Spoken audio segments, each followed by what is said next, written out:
नमस्कार दोस्तों, यह है ज्ञानधारा चैनल। आज के इस वीडियो में हम लोग बात करेंगे स्थल मंडल से यूपी टीजीटी एवं पीजीटी परीक्षाओं में पूछे जाने वाले सामान्य प्रश्नों के बारे में। और इस वीडियो में हम लोग तेजी से इन इन जो प्रश्न पूछे गए हैं इनका क्विक रिवीजन करेंगे। इसके पहले के वीडियोस में हमने जैव मंडल की बात की, जल मंडल की बात की, उसके अलावा हमने जो है सौर मंडल की बात की, आर्थिक भूगोल की बात की और भारत के भूगोल के विभिन्न भागों से पूछे जाने वाले प्रश्नों की बात की। आपको बताते चले कि भूगोल विषय से विभिन्न प्रतियोगी परीक्षाओं में पूरे हिंदुस्तान से अलग अलग भागों में स्टेट कमीशन के थ्रू या पीजीटीज के थ्रू, असिस्टेंट प्रोफेसर के थ्रू कोई भी जो भी एग्जाम हुए हैं ज्योग्राफी विषय को लेकर के, उनके papers play list wise upload कर दिए गए हैं, उन्हें आप जाकर देख सकते हैं। अब हम लोग स्थल मंडल से देखते हैं किस प्रकार के प्रश्न सामान्यतः पूछे जाते हैं। तो चट्टानों से जो प्रश्न पूछे जाते हैं उनको हम लोग देख लेते हैं, मतलब रॉक से। तो आपका जो पहला प्रश्न है कि पृथ्वी के धरातल पर सर्वाधिक विस्तृत शैलें हैं। ऑप्शन दिए हैं अवसादी, आग्नेय, कायांतरित और ज्वालामुखी। तो आपका जो सही उत्तर है वो आपका है अवसादी। अवसादी जो शैल है पृथ्वी के धरातल पर सर्वाधिक क्षेत्रफल लगभग 75% भागों पर पाई जाती है। और इनके गठन के जो है 4 प्रमुख तरीके होते हैं। पहला होता है कि दूसरी चट्टानों के अवशोषों के क्षरण से, दूसरा है अवसादों के संचयन एवं समेकन से, तीसरा है जीव जनित गतिविधियों के फलस्वरूप जमाव से, चौथा है वर्षण द्वारा घुलने से। अगर हम कुछ अवसादी चट्टानों की बात करें तो उसमें चाक, चूना पत्थर, बलुआ पत्थर, क्ले और शेल इत्यादि प्रमुख हैं। और आपको ये भी बताते चले कि अवसादी शैलों का निर्माण अत्यधिक दबाव के कारण तलछटों के स्तरित ठोस के रूप में जमने से होता है, जिसे लिथोफिकेशन कहते हैं। अगला प्रश्न है कि किसी एक चट्टान को उसके पर्यावरणीय उत्पाद के रूप में समझना चाहिए। जब पर्यावरण में परिवर्तन होता है तो चट्टान भी परिवर्तित हो जाती है। यह कथन किसने कहा था? ऑप्शन दिए हुए हैं ए के लोबेक, पीजी वार्सेस्टर, तीसरा है सीबी बर्चफुल और चौथा है डब्ल्यू जे मिलर। तो आपका जो सही उत्तर है वो है आपका ए के लॉबेक। अगला जो प्रश्न है हम लोग देख लेते हैं क्या पूछा गया है कि भूगर्भ के अंदर पिघला हुआ पदार्थ कहलाता है। ऑप्शन दिए हुए लावा, मैग्मा, पाताली या आपका मध्यवर्ती। तो आपका जो सही उत्तर है वो आपका है मैग्मा। नेक्स्ट हम लोग देख लेते हैं कि किस प्रकार के प्रश्न पूछे गए हैं। उसको जानने के पहले आप ये जान लीजिए कि जो मैग्मा का अधिकतम जो गर्म भाग होता है उसका जो तापमान है वो लगभग में औसतन 1000 डिग्री सेंटीग्रेड या फिर 700 से 1300 डिग्री सेंटीग्रेड के बीच में होता है। अगला जो प्रश्न है कि पाताली आग्नेय शेल का निर्माण उस स्थिति में होता है जब, ऑप्शन दिए है मैग्मा धरातल के ऊपर आकर ठंडा होकर ठोस रूप में धारण कर लेता है, दूसरा है मैग्मा धरातलीय अवरोधी के कारण दरारों, छिद्रों एवं नली में ही जमकर ठोस रूप धारण कर लेता है, तीसरा है कि मैग्मा पृथ्वी की अधिक गहराई में ठंडा होकर ठोस रूप धारण कर लेता है, या उपरोक्त आपका सभी। तो आपका जो सही विकल्प है वो आपका 3 नंबर है कि मैग्मा पृथ्वी के अधिक गहराई में ठंडा होकर ठोस रूप धारण कर लेता है। अगला जो प्रश्न है वो हम लोग देख लेते हैं क्या है कि उत्पत्ति की प्रक्रिया के आधार पर आग्नेय शैलों को निम्न में से किन 2 विभागों में विभक्त किया गया है। ऑप्शन दिए हैं अंतर्वेदी, बहिर्वेदी, दूसरा है अम्ल प्रधान, क्षार प्रधान, तीसरा है बड़े कणों वाली और सूक्ष्म कणों वाली, चौथा है विस्फोटक प्रकार की और शांत। तो आपका जो सही उत्तर है वो आपका है अंतर्वेदी और बहिर्वेदी।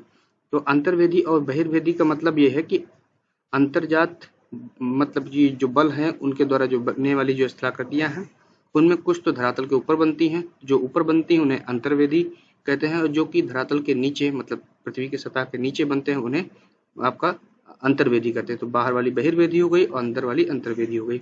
अगला प्रश्न है कि निम्नलिखित में से कौन सी सेल भूपटल की प्राचीनतम सेल है। ऑप्शन दिए हुए हैं अवसादी, आग्नेय, रूपांतरित और इनमें से कोई नहीं। तो आपका जो सही उत्तर है वो आपका है आग्नेय या इग्नियस सेल।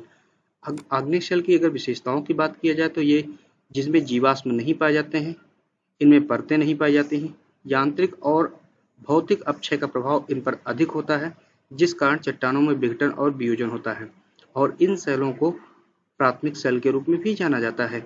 अगला प्रश्न हम लोग देख लेते हैं कि निम्न में से कौन सी प्राथमिक सेल है। तो आपका जो सही उत्तर है आपका आग्नेय है। अगला प्रश्न है कि निम्नलिखित कथन आग्नेय चट्टानों से संबंधित है। कथन देख लेते हैं किस प्रकार से पूछे गए हैं। पहला है कि आग्नेय चट्टान सामान्यतः कठोर, घनी और प्रतिरोधी होती है। तो ये आपका स्टेटमेंट सही है कि गलत है? तो आपका स्टेटमेंट सही है। दूसरा है आपका इन चट्टानों में स्तरीकरण नहीं मिलता है। ये भी आपका स्टेटमेंट सही है। तीसरा है आपका कि इन चट्टानों पर रासायनिक अपक्षय का प्रभाव अधिक होता है। तो जो आग्नेय चट्टानें होती हैं उन पे ये रासायनिक अपक्षय के प्रभाव से ज्यादा यांत्रिक अपक्षय का प्रभाव अधिक होता है, तो आपके केवल पहले और दूसरे विकल्प सही हैं। ओके, तो अगला हम लोग देख लेते हैं कि जो प्रश्न पूछा गया है वो क्या है आपका। अगला प्रश्न है आपका कि आप बताइए कि निम्न में से कौन सी सेलें रवेदार होती हैं। ऑप्शन दिए हैं आग्नेय, अवसादी, कायांतरित, इनमें से कोई नहीं। तो आपका जो सही उत्तर वो आपका है आग्नेय। अगला है कि निम्न में से कौन सा समूह आग्नेय सेलों का रूपांतरित रूप है। ऑप्शन दिए हुए हैं क्वार्टजाइट, पाइलाइट, संगमरमर। दूसरा है सैल, स्लेट, चूना पत्थर। तीसरा है सर्पेंटाइन, नीस और सिस्ट। चौथा है गैब्रो, बेसाल्ट और रायोलाइट। तो आपका जो सही उत्तर है वो आपका सर्पेंटाइन, नीस और सिस्ट है। अब आपको बताते जा रहे जो भी प्रश्न आपको बताया जा रहा है इनका प्रॉपर एक्सप्लेनेशन जो उस साल के पूछे गए परीक्षा है उसके प्रश्न पत्र के वीडियो में दिया हुआ है। जैसे पीजीटी 2013 का जो प्रश्न पूछा गया है, 2003 का पूछा गया है, इसका जो 2003 का पीजीटी का वीडियो अपलोड है उसमें आप इसका एक्सप्लेनेशन भी देख सकते हैं। अगला प्रश्न है कि जीवावशेष, वानस्पतिक अवशेष एवं अन्य सूक्ष्म जीवावशेष किसमें पाए जाते हैं। ऑप्शन दिए हैं पाताली चट्टानों में, परतदार चट्टानों में, परिवर्तित चट्टानों में या आग्नेय चट्टानों में। तो ये पाताली चट्टान, परतदार और परिवर्तित ये आपको केवल कंफ्यूज करने के लिए दे दिया गया है। तो आपको बस याद रखना है कि परतदार चट्टानों में जीवावशेष पाए जाते हैं। तो ये आपका जो है क्या है, सेडिमेंट्री रॉक्स है। अगला जो प्रश्न है कि किन चट्टानों में जीवावशेष पाए जाते हैं। आपका सही उत्तर जानते हैं, अवसादी है। अगला प्रश्न है कि दानेदार संरचना वाली आग्नेय चट्टानों के अंतर्गत कौन एक नहीं है। ऑप्शन दिए हैं ग्रेनाइट, गैब्रो, प्यूमिस और डायोराइट। तो आपका जो सही उत्तर है वो आपका प्यूमिस है।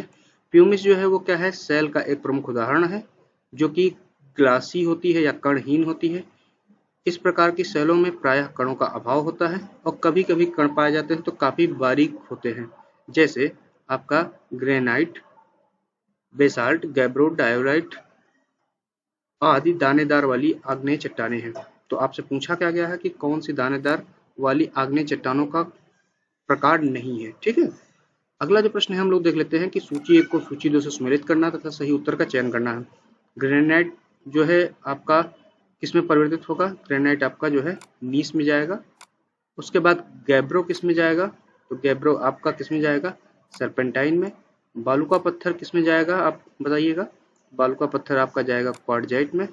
और शेल किस में जाएगा, वो स्लेट में। तो आप इसको मिला दीजिएगा। अगला प्रश्न है कि सिल क्या है। ऑप्शन दिए हैं कि कठोर हुआ मैग्मा द्वारा निर्मित लंबवत चादर। दूसरा है कठोर हुआ मैग्मा का निर्मित समानांतर चादर। तीसरा है मुड़ी हुई चादर। या चौथा अवनमन। तो आपका जो सही उत्तर है वो आपका है बी नंबर, कठोर हुआ मैग्मा द्वारा निर्मित समानांतर, मतलब सिल जाना। ठीक है, मतलब लिटा हुआ। और जो डाइक है वो आपका क्या है, अगर कोई ऊर्ध्वाधर जमाव हुआ है पृथ्वी की सतह के नीचे तो वो आपका डाइक होता है। इसी तरह से आपसे लोकोलिथ, फैकोलिथ, बैथोलिथ ये सभी पूछे जाते हैं। अगला प्रश्न है कि क्वार्टजाइट का निर्माण होता है। ऑप्शन दिए हैं बलुआ पत्थर के रूपांतरण से। दूसरा दिया हुआ है आपका चूना पत्थर के रूपांतरण से। तीसरा है ग्रेनाइट पत्थर के रूपांतरण से और चौथा लावा के। तो जो बलुआ पत्थर है उसके रूपांतरण से क्वार्टजाइट बनता है। अगला प्रश्न है कि अति रूपांतरण, इंटेंस मेटामॉर्फिज्म वह प्रक्रिया है जिसमें। ऑप्शन दिए हैं अवसादी चट्टानों का अत्यधिक रूपांतरण हो जाता है। दूसरा है आग्नेय चट्टानों का अत्यधिक रूपांतरण हो जाता है। और तीसरा है रूपांतरित सेलों का भी रूपांतरण हो जाता है, या उपरोक्त में से कोई नहीं। तो आपका जो सही उत्तर है वो है कि जो रूपांतरित सेलें होती हैं उनका भी रूपांतरण हो जाता है, तो उसे इंटेंस मेटामॉर्फिज्म या अति रूपांतरण कहते हैं। अगला जो प्रश्न है वो हम लोग देख लेते हैं कि निम्नलिखित में से कौन सी कायांतरित चट्टान नहीं है। ऑप्शन दिए हैं स्लेट, क्वार्टजाइट, ग्रेनाइट और संगमरमर। तो आपका जो सही उत्तर है वो आपका है ग्रेनाइट। ये आपके क्या है, एक आग्नेय सेल है। और आग्नेय सेलों के अंतर्गत और कौन कौन से आते हैं, बेसाल्ट, गैब्रो, डायोराइट। और अगर कायांतरित सेलों में देखा जाए कौन कौन सी प्रमुख आती हैं सेलें, तो उसमें जो है आपका क्या है, स्लेट हो गया, क्वार्टजाइट, संगमरमर, सिस्ट, सर्पेंटाइन, स्लेट और ग्रेफाइट। ठीक है, तो अब हम लोग देख लेते हैं अगला प्रश्न क्या पूछा गया कि निम्न में से कौन सा कायांतरित सेल का रूप नहीं है। ऑप्शन दिए संगमरमर, ग्रेफाइट, सिस्ट और बेसाल्ट। तो आपका जो सही उत्तर है वो आपका है बेसाल्ट। अगला प्रश्न है कि निम्न में से कौन सा सुमेलित नहीं है। एक तरफ शिला का नाम दिया हुआ है, मतलब कि रॉक्स के टाइप नाम, निर्माण दिया हुआ कि किस तरह से उसका फॉर्मेशन हुआ, रॉक फॉर्मेशन दिया, तथा दूसरी तरफ कौन सी रॉक है वो दिया हुआ। तो अंतर्वेदी कह रहा कि कौन सा सुमेलित नहीं, तो अंतर्वेदी चट्टानों, आग्नेय चट्टान जो है क्या डायोराइट का उदाहरण है। डायोराइट अंतर्वेदी आग्नेय चट्टानों का उदाहरण है। जी हाँ, ये है आपका। बहिर्वेदी चट्टानों का जो है ग्रेनाइट है क्या, तो बहिर्वेदी नहीं है, बल्कि ग्रेनाइट एक अंतर्वेदी आग्नेय शैल का उदाहरण है। तो यही आपका सुमेलित नहीं है। और पीट जो है अवसादी है, क्वार्टजाइट कायांतरित है। अब आपको बताते चले कि जो ग्रेनाइट का निर्माण हो मुख्य रूप से क्वार्ट्ज एवं आर्थोक्लाज नामक खनिजों से हुआ है। परंतु फेल्सपार खनिज सबसे अधिक मात्रा में पाया जाता है। इसी तरह से रायोलाइट, प्यूनिस, ऑब्सीडियन और पिचस्टोन ग्रेनाइट समूह की प्रमुख चट्टानें हैं। ग्रेनाइट अम्ल प्रधान आग्नेय शैल होती है जिसमें सिलिका की मात्रा लगभग 68 से 85% तक होती है और घनत्व इसका जो है आपका 2.75 से 2.8% तक होता है। अगला प्रश्न है कि निम्न में से कौन सा युग्म सुमेलित नहीं है। एक तरफ जो है आपकी चट्टानें दी हुई हैं, आपसे पूछा गया कि किस प्रकार की चट्टानें हैं। तो ग्रेनाइट क्या है, आपकी आग्नेय चट्टान है, बिल्कुल सही है आपका। स्लेट क्या है, आपका औषधि चट्टान है, नहीं। स्लेट आपकी जो है रूपांतरित चट्टान है, मेटामॉर्फिक रॉक है, ना कि औषधि चट्टान है। नीस आपका रूपांतरित है, बेसाल्ट आपका आग्नेय है। तो आपको ये ध्यान रखना है। अगला प्रश्न है कि शेल के रूपांतरण से बनने वाली कौन सी सेल है। ऑप्शन दिए हैं स्लेट, संगमरमर और नाइस। तो आपका सही उत्तर है आपका स्लेट। अगला प्रश्न जो पूछा गया है कि शैल और बरुआ पत्थर पर तापीय अंतर प्रभाव, ऑप्शन दिए हुए हैं बहुत अधिक होता है, आंशिक रूप से होता है, नगण्य होता है या उपरोक्त में से कोई नहीं। तो शैल तथा बालुका पत्थर पर जो तापीय अंतर प्रभाव है वो नगण्य होता है। अगला जो प्रश्न है लोपोलिथ तथा फैकोलिथ किस वर्ग की चट्टानें हैं। ऑप्शन दिए हुए आग्नेय, औषधि, उसके बाद आपका कायांतरित या फिर आपका जो है कि उपरोक्त में से कोई नहीं। तो ये जो लोपोलिथ और लाइकोलिथ हमने आपको पहले बताया था कि अंतर्वेदी चट्टानें हैं। मतलब कि अंतर्वेदी मतलब क्या है कि ये ज्वालामुखी क्रिया द्वारा निर्मित स्थलाकृतियां हैं जो कि आग्नेय शैलों का उदाहरण है। ठीक है, तो आप इनको देख लीजिएगा। तो अगला जो प्रश्न पूछा गया है कि निम्न में से कौन सी औषधि शैलों का उदाहरण नहीं है। ऑप्शन दिए हैं स्लेट, चूना पत्थर, कोयला, गैब्रो। तो आप बताइए कि कौन सा आपका उत्तर सही है। तो औषधि चट्टान मतलब सेडिमेंट्री रॉक का जो उदाहरण नहीं है, जैसे गैब्रो है वो आग्नेय शैल का उदाहरण है। ठीक है, तो ये आपका जो है सही नहीं है। और जो स्लेट है वो रूपांतरित शैल है, ना कि औषधि शैल है। तो ये दो आपके जो है यहाँ पे फंस रहे हैं। तो अगर अब विकल्प आता है तो आप गैब्रो लगाइएगा, वो ज़्यादा करेक्ट होगा। अगला प्रश्न है कि ज्वालामुखी से किस प्रकार के प्रश्न पूछे गए, उनको हम लोग देख लेते हैं। तो आपसे पूछा गया कि वह कौन सा महाद्वीप है जिसमें एक भी ज्वालामुखी नहीं। ऑप्शन दिए हुए हैं यूरोप, ऑस्ट्रेलिया, एशिया, अफ्रीका। तो ऑस्ट्रेलिया में जो है कोई भी सक्रिय ज्वालामुखी नहीं पाया जाता है। अगला जो प्रश्न है हम लोग देख लेते हैं कि इस प्रकार का प्रश्न है कि विश्व में सर्वाधिक ज्वालामुखी किस पेटी में पाए जाते हैं। ऑप्शन दिए हैं मध्य महाद्वीपीय, अंध महासागरीय, हिंद महासागरीय या परिप्रशांत पेटी। तो परिप्रशांत पेटी में ही सर्वाधिक ज्वालामुखी पाए जाते हैं, जिसी वजह से परिप्रशांत पेटी को fire girdle of the Pacific Ocean या fire ring of Pacific Ocean कहते हैं। और इसी भाग में ही विश्व के अधिकांश ऊंचे ज्वालामुखी पर्वत भी पाए जाते हैं। इनमें जो प्रमुख ज्वालामुखी श्रृंखलाएं हैं वो अल्यूशियन, जापान द्वीप समूह तथा हवाई लैंड द्वीप समूह के पास पाए जाते हैं। इक्वाडोर के जो ज्वालामुखी समूह हैं मुख्य रूप से इसी भाग में पाए जाते हैं जो कि विश्व विख्यात हैं। अगला प्रश्न है निम्न में से कौन सा ज्वालामुखी का एक प्रकार नहीं है। ऑप्शन दिए हैं हवाई तुल्य, स्ट्रोम्बोली, चिलियन या वेसुवियस। तो आपका जो सही उत्तर है वो आपका है चिलियन तुल्य। कोई भी ज्वालामुखी का प्रकार नहीं पाया जाता है। अगर हम देखें कि ज्वालामुखी के जो प्रकार हैं किस तरह से उनको विभाजित किया गया है, तो उनकी उद्गार के स्वरूप और तीव्रता के आधार पर उन्हें दो भागों में बांटा जाता है। एक केंद्रीय उद्गार प्रवृत्ति वाले ज्वालामुखी और दूसरा है धरातली या दरारी उद्गार वाले ज्वालामुखी। जो केंद्रीय उद्गार वाले ज्वालामुखी उनको भी 6 भागों में बांटा गया है, हवाई तुल्य, स्ट्रोम्बोली तुल्य, वोल्केनो तुल्य, पिलियन तुल्य और वेसुवियस तुल्य और आइसलैंड तुल्य। ठीक है, अब आप जो है से पूछा जाता है कि लैक्रायक्स ने जो है एक विद्वान थे जिन्होंने ज्वालामुखी को 4 भागों में बांटा था। कौन कौन से थे आपके, हवाई, स्ट्रोम्बोली, वोल्केनो और पिलियन तुल्य। इसी तरह से आपसे कभी कभी पूछ लिया जाता है कि वेसुवियस तुल्य प्रकार की जो ज्वालामुखी का उद्भेदन हुआ किस सन में हुआ। तो वो आपका हुआ था 79 ईस्वी में। और इसका जो प्रथम सर्वेक्षण किया था वो प्लिनी महोदय ने किया था। प्लिनी के नामकरण पर भी वेसुवियस प्रकार की जो ज्वालामुखी है उसे पिलियन तुल्य ज्वालामुखी या प्लिनियन तुल्य ज्वालामुखी कहा जाता है। अगला प्रश्न है कि ज्वालामुखी उद्गार के निम्नलिखित प्रकारों में से कौन सा प्रायः विस्फोटक नहीं है। ऑप्शन दिए हैं पिलियन, हवाईयन, स्ट्रोम्बोनियन और वेल्कोनियन। तो आपका जो सही उत्तर है वो आपका है हवाई तुल्य। अगला जो प्रश्न है कि सर्वाधिक विनाशकारी ज्वालामुखी कौन सा। ऑप्शन दिए हैं वेसुवियस, पिलियन, स्ट्रोम्बोली या हवाई। तो आपका जो सही उत्तर है वो आपका है पिलियन तुल्य। अगला जो प्रश्न आपसे पूछा गया है कि निम्नलिखित में से कौन सा युग्म सुमेलित नहीं है। एक तरफ ज्वालामुखी के प्रकार दिए तथा दूसरी तरफ कहाँ पर ये ज्वालामुखी प्रकार स्थित है वो आपसे पूछा गया है। स्ट्रोम्बोलियन तुल्य सिसिली, तो आपका सही है। वोल्केनियन प्रकार का लिपारी द्वीप में, ये भी आपका सही है। पिलियन तुल्य जो है वो आपका जो है हवाई द्वीप में ना होकर के मार्टिनिक द्वीप पर है, और विसुवियस आपका इटली में स्थित है। तो आपका वैल्केनियन लिपारी, स्ट्राम्बोलियन सिसिली, विसुवियस आपका इटली में स्थित है, और पिलियन तुल्य आपका हवाई द्वीप पर ना होकर के आपका क्या है, मार्टिनिक द्वीप में स्थित है। और हवाई द्वीप की जो ज्वालामुखी है उसे हवाईयन तुल्य प्रकार की ज्वालामुखी कहा जाता है। अगला प्रश्न है कि निम्नलिखित युग्मों में से कौन सा युग्म सही सुमेलित नहीं है। ऑप्शन दिए हैं Vesuvius Italy, Erebus Alaska, Cotopaxi Ecuador, Mona लोआ हवाई द्वीप। तो माउंट इरेबस जो है वो अलास्का में नहीं स्थित है, बल्कि ये आपकी अंटार्कटिका महाद्वीप के रास द्वीप पर स्थित है, जिसकी ऊंचाई समुद्र तल से 3794 मीटर है। अगला प्रश्न है कि निम्नलिखित में से आपको सुमेलित करना है। एक तरफ जो है क्या है, स्थान दिए तथा दूसरी तरफ ज्वालामुखियों की संख्या दी है। तो कुरैल द्वीप पे जो ज्वालामुखियों की संख्या है वो कितनी है आपको बताना है, तो वो है आपका 35। इसी तरह से आपका जो फिलीपीन है वो आपका 13 है, उसके बाद अलास्का द्वीप पे 33 है, और जापान द्वीप का आपका जो है कितना है, 98 है।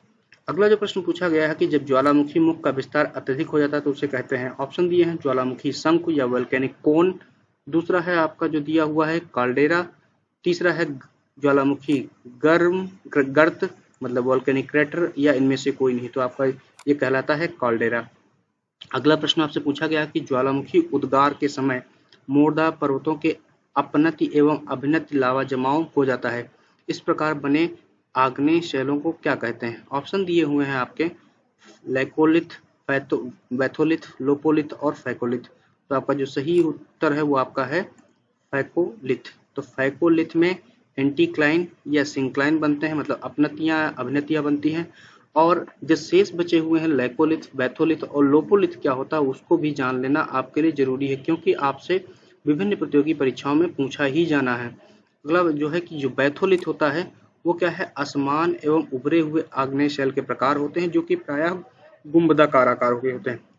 तो जो गुंबदाकार है वो आपका बैथोलिथ है, जो आपका अपनति और अभिनति के आकार में है वो आपका फैकोलिथ है, और जो लोकोलिथ है या लैकोलिथ है उसमें क्या होता है कि एक परतदार चट्टानों के बीच में पाए जाते हैं और वृहद आकार के होते हैं, जिनका स्वरूप उत्तल ढाल के रूप में होता है, और जो तस्तरी नुमा आकार के होते हैं उन्हें लोपोलिथ कहते हैं।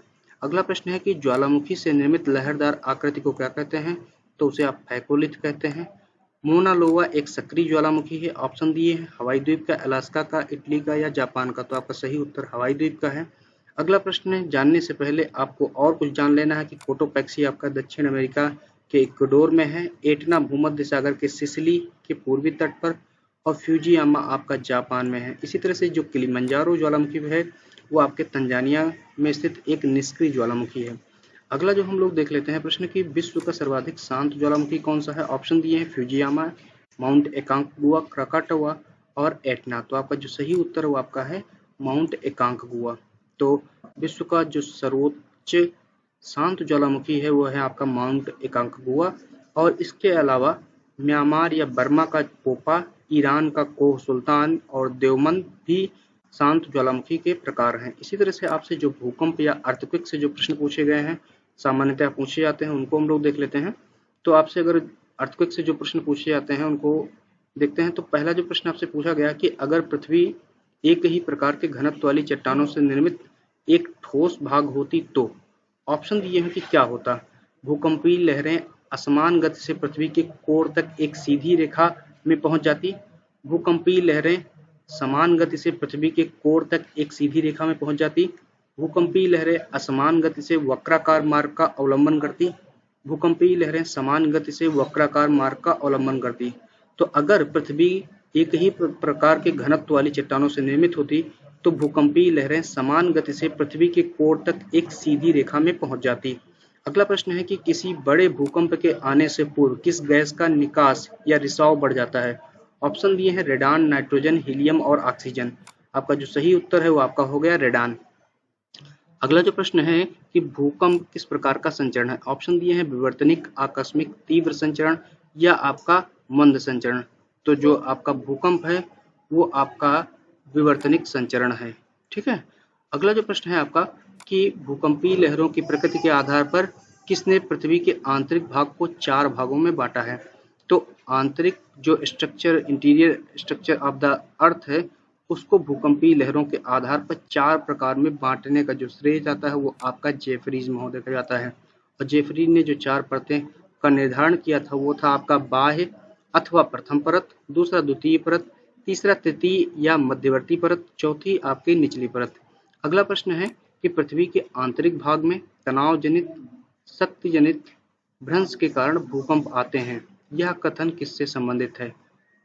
ऑप्शन दिए हुए हैं सीएफ रिटर मतलब रिक्टर, दूसरा है एचएफ रीड, बी गुटनबर्ग और रॉबर्ट मोलेट। तो एक बार फिर से स्टेटमेंट देख लेते हैं क्या पूछा गया है कि पृथ्वी के आंतरिक भाग में तनाव शक्ति जनित भ्रंश के कारण भूकंप आते हैं। तो ये आपका कहा था एचएफ रीड महोदय ने, और एचएफ रीड महोदय ने ही प्रत्यास्थ पुनश्चलन सिद्धांत इलास्टिक रिबाउंड थ्योरी का प्रतिपादन किया था। ये भी आपसे कई बार प्रतियोगी परीक्षाओं में पूछा जाता है। अगला जो प्रश्न है कि निम्नलिखित में से कौन सी भूकंपीय तरंगें पृथ्वी के केंद्र भाग या क्रोड से होकर गुजरती हैं? ऑप्शन सकते हैं गुजर सकती हैं। ऑप्शन दिए पी, एस, पी तथा एस तथा एल। तो आपका जो सही उत्तर है वो आपका पी है, क्योंकि वो ठोस, द्रव और गैस तीनों भागों में से गुजर सकती हैं। और भी हम लोग जान लेते हैं कुछ। पी जो तरंगे होती हैं वो ध्वनि तरंगों की भांति अनुदैर्घ्य तरंगे होती हैं। एस तरंगे जो होती हैं वो अनुप्रस्थ तरंगे होती हैं। पी तरंगों का जो औसत वेग होता है वो आपका 8 किलोमीटर प्रति सेकंड होता है। वहीं एस वेग जो तरंगे होती है उनका जो वेग है मतलब वो औसत जो वेग है वो आपका 4 किलोमीटर से 6 किलोमीटर प्रति घंटे तथा एल तरंगों का जो वेग है वो 3 किलोमीटर प्रति सेकंड होता है। और अगला जो प्रश्न है पूछा गया है कि भूकंप के उद्गम केंद्र में कौन सी भूकंपीय तरंगे पहुंच पाती हैं? ऑप्शन दिए पी तरंगे, एस तरंगे, पृष्ठीय तरंगे या अंतिम तरंगे। तो आपका जो सही है वो आपका है पी तरंगे। अब आपसे कई बार पूछा जाता है कि जो भूकंपीय तीव्रता है तो भूकंपीय तीव्रता को किन आलेख द्वारा मापा जाता है? तो उसे भूकंप लेखी यंत्र या सिस्मोग्राफ कहते हैं। इसी तरह से आपसे भूकंप मापन के 3 स्केल पूछे जाते हैं। वो आपके सबसे ज्यादा जो प्रचलित है वो आपका मर्सेली है, रिक्टर स्केल है जो कि 0 से लेकर 9 तक लघुगणितीय स्केल है। उसके बाद आपका मर्सेली है जो कि 0 से 12 तक है स्केल में, और उसके बाद राशि और फेरेल स्केल है। इसका क्या स्केल है, कहाँ तक नापते हैं, वो आप मुझे कमेंट बॉक्स में पोस्ट करिएगा। अगला प्रश्न है कि प्राथमिक भूकंपीय तरंगों की गति होती है। ऑप्शन दिए हुए हैं, उसमें आपका जो सही उत्तर हुआ आपका 8 से 14 किलोमीटर प्रति सेकंड है। अब जो और प्रश्न है उनको भी हम लोग देख लेते हैं कि द्वितीयक जो भूकंपीय तरंगे होती हैं उनकी गति प्राथमिक तरंगों की अपेक्षा कम होती है। कितनी कम होती है ये हमने आपको बताया था, लगभग में 40% कम होती है। और जो धरातलीय तरंगे हैं उनकी जो गति है 3 किलोमीटर प्रति सेकंड होती है, और इनका जो भ्रमण पथ है वो पृथ्वी का धरातलीय भाग ही होता है। अगला जो प्रश्न है हम लोग देख लेते हैं कि कौन सा पूछा गया है कि निम्नलिखित में से कौन सा सर्वाधिक भूकंप किस क्षेत्र में आता है? तो ऑप्शन दिए हैं भूमध्य सागरीय, अंध महासागरीय, परिप्रशांतीय या हिंद महासागरीय पेटी। तो आपका जो सही उत्तर है आपका परिप्रशांतीय महासागरीय पेटी है, जहां पर पूरे विश्व के लगभग में 63% भूकंप आते हैं। अगला प्रश्न है कि परिप्रशांत महासागरीय पेटी वितरण से संबंधित है। ऑप्शन दिए गर्म महासागरीय धाराओं के, मत्स्य उत्पादन के, यूरोपीय उपनिवेशीकरण से या भूकंप से। तो आपका जो सही उत्तर है वो आपका है भूकंप से। अगला प्रश्न है रिंग ऑफ फायर किस महासागरीय पेटी से संबंधित है? ऑप्शन दिए हुए हैं आपके अटलांटिक महासागर, प्रशांत महासागर, हिंद महासागर या उपरोक्त में से कोई नहीं। तो आपका जो सही उत्तर है वो आपका है प्रशांत महासागरीय पेटी। अगला प्रश्न है कि रिंग ऑफ फायर कहाँ स्थित है? ऑप्शन दिए भूमध्य सागर के चारों ओर, प्रशांत महासागर के चारों ओर, अटलांटिक महासागर के चारों ओर या हिंद महासागर के चारों ओर। आपका प्रश्न उत्तर सही है प्रशांत महासागर के चारों ओर। अगला प्रश्न है सागर में भूकंपीय लहरें किस नाम से जानी जाती हैं? तो आप जानते हैं उन्हें सुनामी कहते हैं, और सुनामी जो शब्द है वो एक जापानीज शब्द है। अगला प्रश्न है सुनामी क्या है? तो आपका है भूकंप द्वारा उत्पन्न तरंगे हैं। अगला प्रश्न है सुनामी लहरें अधिक सक्रिय रहती हैं। ऑप्शन दिए हुए हैं आपके, तो ऑप्शन दिए उत्तरी प्रशांत महासागर, पूर्वी प्रशांत महासागर, पश्चिमी प्रशांत महासागर और दक्षिणी प्रशांत महासागर। आपका सही उत्तर है पश्चिमी प्रशांत महासागर में होती हैं। और आपसे कुछ और जो पूछे जाते हैं उनको भी देख लेते हैं कि एक अनुमान के मुताबिक जापान में प्रतिवर्ष 1500 भूकंप आते हैं। ठीक है, तो ये आपके लिए एक फैक्ट है। दूसरा है कि प्रशांत महासागर में भूकंप की एक पेटी एशिया के पूर्वी भाग में कमचटका से प्रारंभ होकर के एशिया के पूर्वी तटीय भाग को सम्मिलित करके क्यूराइल द्वीप, जापान द्वीप और फिलीपाइन द्वीप को मिलाती हुई जापान द्वीप को पहुंचाती है, जो पुनः मुड़कर न्यूजीलैंड तक जाती है। अगला प्रश्न है कि भूकंप का सर्वाधिक प्रभाव होता है? ऑप्शन दिए हैं अधिकेंद्र या एपिसेंटर पे, उद्गम केंद्र या फोकस पे, केंद्र या सेंटर पे, या उपरोक्त सभी। तो सबसे ज्यादा प्रभाव होता है अधिकेंद्र पर। तो अधिकेंद्र क्या होता है आपको मालूम है? अगर नहीं मालूम है तो आप पूछ भी सकते हैं, कॉपी खोल के देख लीजिए, आपको कई बार बताया जा चुका है वीडियोज में, तो इसलिए आपको यहाँ नहीं बताया जा रहा है। अगला प्रश्न है कि धरातल पर स्थित वह बिंदु जहां पर सर्वप्रथम भूकंप का अनुभव किया जाता है? ऑप्शन दिए हुए भूकंप केंद्र, भूकंप मूल, अभिकेंद्र, या इनमें से कोई नहीं। तो आपका जो सही उत्तर है वो आपका है कौन सा होता है कि धरातल पर वह बिंदु जहां पर सर्वप्रथम भूकंप का अनुभव किया था, तो वो आपका होता है अधिकेंद्र। ठीक है, अधिकेंद्र मतलब कि जहां पर सबसे पहले अनुभव किया जाता है एपिसेंटर, और जहां से सबसे पहले भूकंप की तरंगें शुरू होती हैं उसे फोकस कहते हैं या भूकंप मूल कहते हैं। अगला प्रश्न है कि एक भूकंप पर भूकंप उत्पत्ति केंद्र स्थित होता है? ऑप्शन दिए पृथ्वी की सतह पर, अधिकेंद्र के विपरीत, या पृथ्वी के केंद्र के अंदर अधिकेंद्र के नीचे, और तीसरा है अधिकेंद्र के 90 डिग्री पर। तो आपका सही उत्तर है अधिकेंद्र से समकोण पर होता है। अगला प्रश्न है निम्न में से कौन सी श्रृंखला भूकंप और ज्वालामुखी के साथ वितरण से संबंधित नहीं है? ऑप्शन दिए परिप्रशांत महासागरीय मेखला, पूर्वी अफ्रीका मेखला, मध्य महाद्वीपीय मेखला, या मध्य अटलांटिक मेखला। तो आपका जो सही उत्तर है वो आपका कौन सा है कि पूर्वी अफ्रीकी मेखला जो है वो आपकी भूकंप और ज्वालामुखी से संबंधित नहीं है। ये जो पूर्वी अफ्रीकी जो भाग है उसमें रिफ्ट वैली पाई जाती है, जो आप जानते ही होंगे।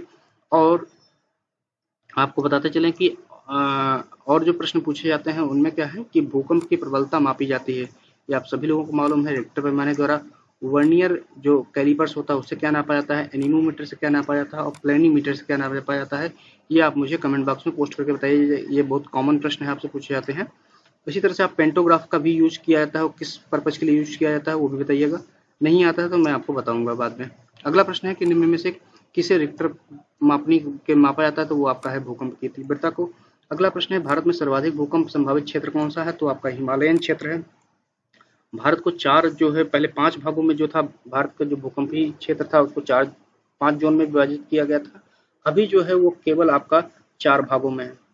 अगला जो प्रश्न है कि आप बताइए कि महाद्वीप और महादेश से जो प्रश्न पूछे जाते हैं उनमें से प्रश्न है। तो पहला जो प्रश्न है कि चारों गोलार्धों में स्थित महाद्वीप का नाम बताइए।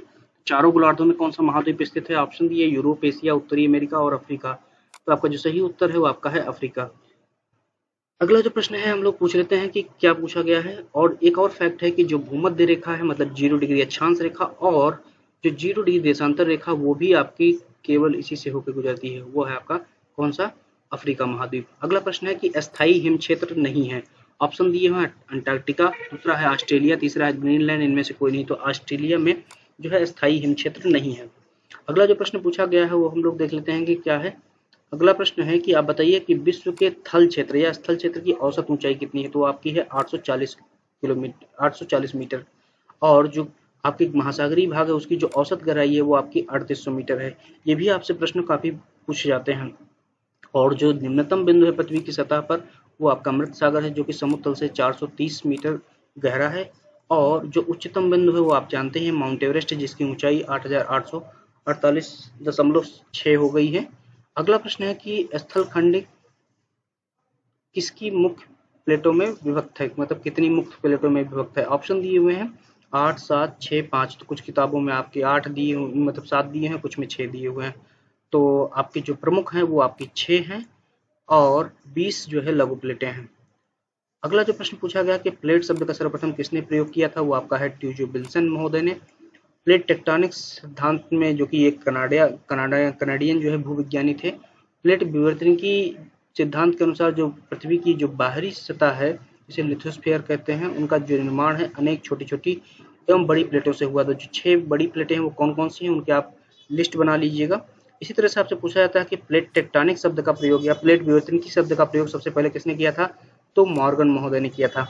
अगला प्रश्न है कि उस कल्प का नाम बताइए जो प्रथम धरातल पिंड के विकास से संबंधित माना जाता है। ऑप्शन दिए प्राचीन कल्प, पुराजीवी कल्प, मध्यजीवी कल्प, या आपका तृतीय कल्प। तो आपका जो सही उत्तर है वो आपका है प्राचीन कल्प। तो आप इसको देख लीजिएगा। अगला जो प्रश्न है वो हम लोग देख लेते हैं। क्या पूछा गया है कि किस कल्प को ट्रियासिक, जुरासिक और क्रिटेशियस शक युग में बांटा गया है? ऑप्शन दिए मीसोजोइक, कैनोजोइक, आर्कियोजोइक, उपरोक्त में से कोई नहीं। तो आपका जो सही उत्तर है वो आपका है मीसोजोइक। इसकी स्केल हमने आपको अपलोड की थी, उसको भी आप देख सकते हैं। अगला प्रश्न है कि वेगनर का महाद्वीपीय विस्थापन का सिद्धांत संबंधित है। ऑप्शन दिए हैं महाद्वीप एवं महासागरों की उत्पत्ति से, भूकंप एवं ज्वालामुखी की उत्पत्ति से, पर्वतों एवं पठारों से, या भूकंप एवं ज्वालामुखी के वितरण से। तो वेगनर का महाद्वीपीय सिद्धांत महाद्वीपों और महासागरों की उत्पत्ति से संबंधित था। अब और आपको वेगनर के सिद्धांत आपने यूजी और पीजी की क्लासेस में अच्छे से डिटेल में पढ़ा होगा, फिर भी रिवीजन के लिए आप जान लीजिए कि वेगनर ने जो है क्या किया था 1920 के दशक में। एग्जैक्ट डेट क्या है, एग्जैक्ट ईयर क्या है जिसमें उन्होंने महाद्वीपीय विस्थापन सिद्धांत का प्रतिपादन किया था, वो आप मुझे कमेंट बॉक्स में पोस्ट करिएगा, क्योंकि पहले वो पब्लिकेशन करना चाहते थे लेकिन प्रथम विश्व युद्ध की वजह से नहीं पब्लिकेशन हो पाया था, और प्रथम विश्व युद्ध के बाद उन्होंने जो है इसका पब्लिकेशन किया था। तो प्रथम विश्व युद्ध के बाद हुआ, तो आप सोच लीजिए कब हुआ होगा। तो 1920 के दशक में उन्होंने महाद्वीपीय विस्थापन सिद्धांत का प्रतिपादन किया। वेगनर ने वर्तमान महाद्वीपों को मिलाकर एक भौगोलिक एकरूपता प्रदान करने किया, और उन्हें जो है साम्य स्थापना या जिग्सा फिट कहा गया। कार्बोनिफेरस युग में पृथ्वी के सभी स्थलखंड आपस में जुड़े हुए थे, और वेगनर ने वृहद महाद्वीपों को मिलाकर, मतलब सभी जो महाद्वीप उनको मिलाकर महाद्वीप या पैंजिया का बताया, तथा जो सभी महासागर उनको बृहद महासागर के नाम से पैंथालासा कहा गया। और वेगनर के अनुसार बृहद महाद्वीप के उत्तर और दक्षिण दिशा में टूटने के कारण महाद्वीपों और महासागरों के अभिनव स्वरूप का विकास हुआ। और जो टूटने और महासागरों के और महाद्वीपों के विस्थापन के लिए जो उत्तरदायी कारक बल थे वो आपको उन्होंने बताया, गुरुत्व बल, प्लवनशीलता और ज्वारीय बलों को बताया। अगला जो प्रश्न आपसे है कि महाद्वीपीय विस्थापन सिद्धांत किसने प्रतिपादित किया, तो आपको मालूम ही है कि कौन किया था, वेगनर ने किया था। अगला जो प्रश्न आपसे पूछा जाता है तो वो हम लोग जान लेते हैं कि क्या प्रश्न है आपका, कि निम्न में से कौन सा युग महान हिमकाल का युग कहा जाता है, द ग्रेट आइस एज कहा जाता है। ऑप्शन दिए हैं इयोसीन, प्लेस्टोसीन, मायोसीन, ओलिगोसीन। तो आपका जो सही उत्तर है वो आपका है प्लेस्टोसीन। अगला प्रश्न है कि निम्नलिखित में से कौन महाद्वीपों एवं महासागरों की उत्पत्ति का सिद्धांत नहीं है।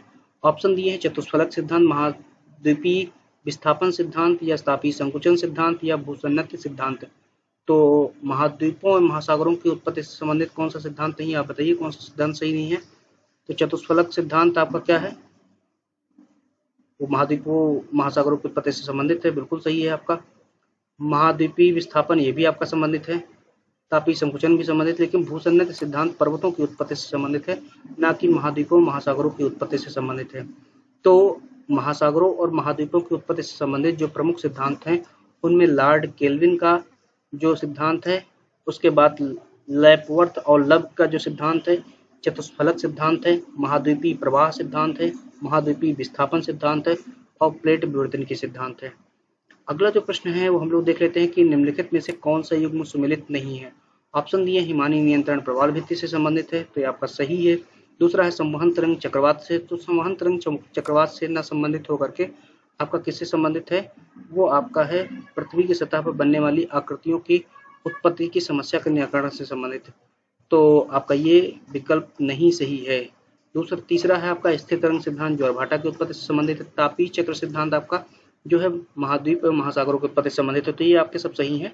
और जो आर्थर होम्स ने अपने संवहन तरंग का सिद्धांत दिया था वो आपका दिया था, आपका क्या है, आवर मोबाइल अर्थ करके एक उनकी बुक थी, उसका प्रतिपादन किया था उन्होंने 1928 और 1929 ईस्वी में।